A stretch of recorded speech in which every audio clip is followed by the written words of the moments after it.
welcome to Slightly Inaccurate History. Today I'm going to tell you the story of Florence Nightingale.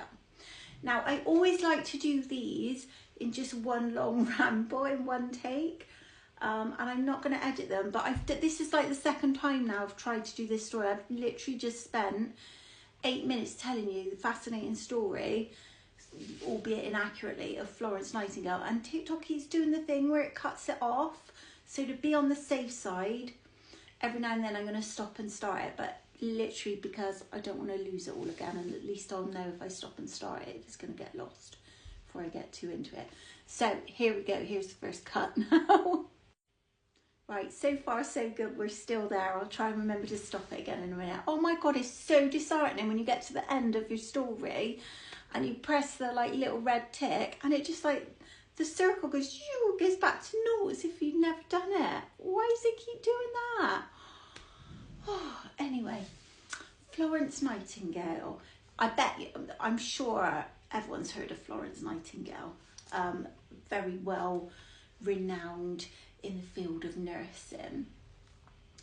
Florence actually, not only was she just amazing at nursing, but she basically made nursing what it is today, by all accounts, from what I can gather. So initially, when she was the age of 17, she was from a very wealthy family, and at the age of 17 she was planned to marry, and her family found her a suitor, which was normal in the day. But Florence liked him, actually. They got on well, she had a nice little romance going, but Florence she didn't want to get married. So options for her in her sort of stature? Her position in life was just to be married and be a wife. That's literally the end. But Florence had a calling, and she was just always, throughout her life, caring for people. I'm going to stop and start again just in case. Okay, we're still there. This is looking promising. So she had a calling for nursing, and it's all she wanted to do. And she wanted to enroll in a college of nursing and learn, train to be a nurse.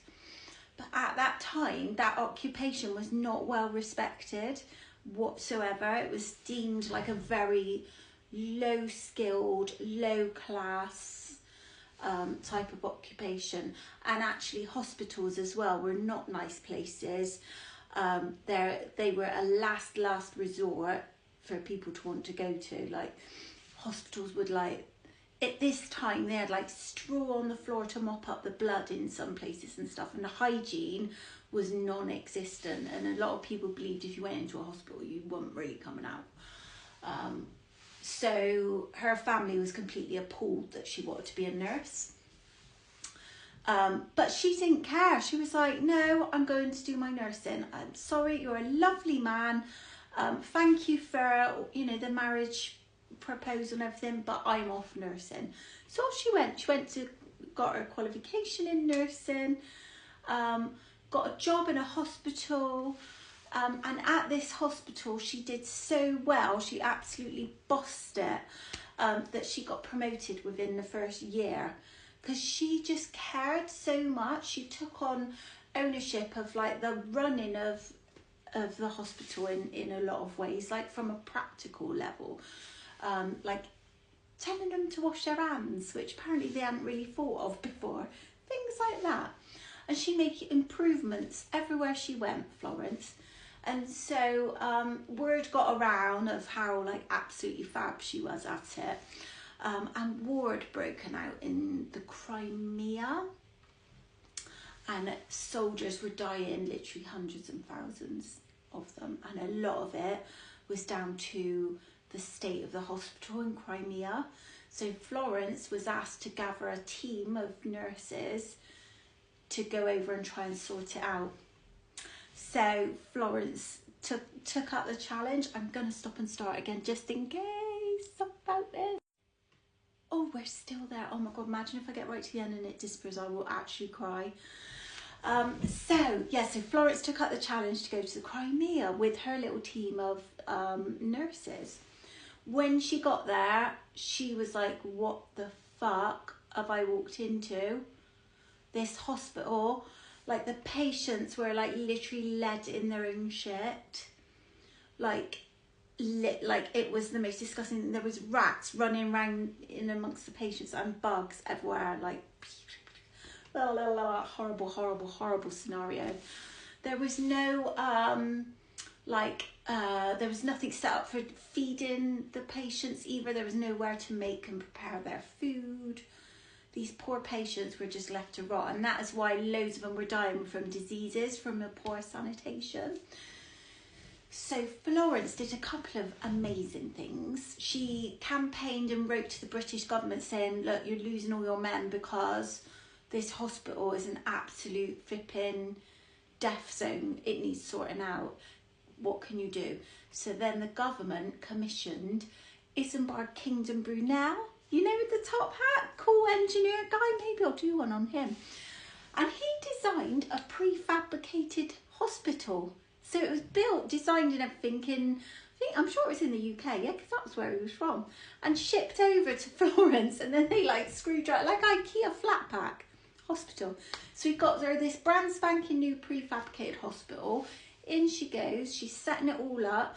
Oh, in the old scrubby hospital with the poo and everything and the rats, while she was waiting for Isambard to come up with the goods, she ordered loads and loads of scrubbing brushes, and she got all the patients to work who were well enough to be up and about, got them all scrubbing, and they were all happy to help because everyone loved Florence because she was so caring and good at her job and very like direct and to the point, and you just knew Florence knows what she's doing. So she wants me to scrub, I'm scrubbing.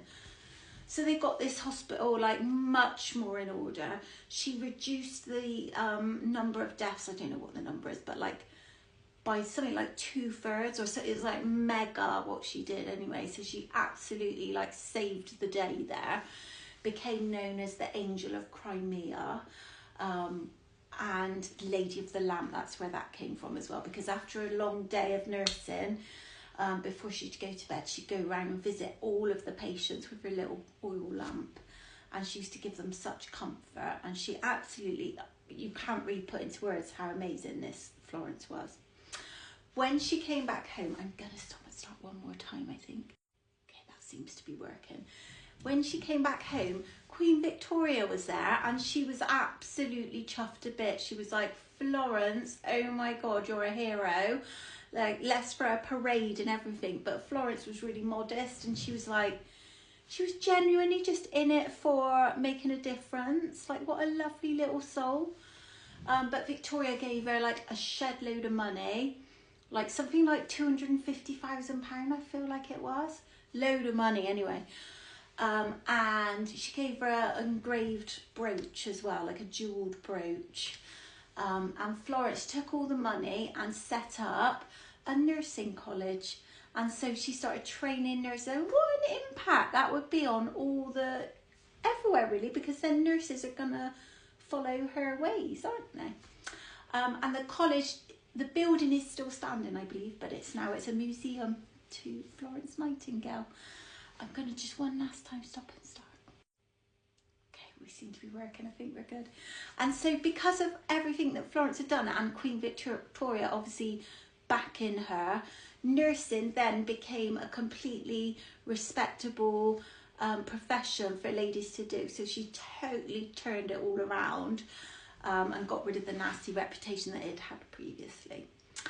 She lived to the age of 90, but she did have poor health, which they think was due to all the Crimean stuff. She caught some sort of fever, and she was bedridden for the last number of years of her life. But even from her bed, she was writing and, pushing the cause. And she died at the age of 90, and her family followed her wishes, so she had quite a low-key send-off. As much as they wanted to throw a parade for her, they knew that she was very sort of, very quiet and introverted person really, and she was just there for the caring. And that was all it was. Thank you for listening to my slightly inaccurate history of Florence Nightingale, and I will see you all again soon.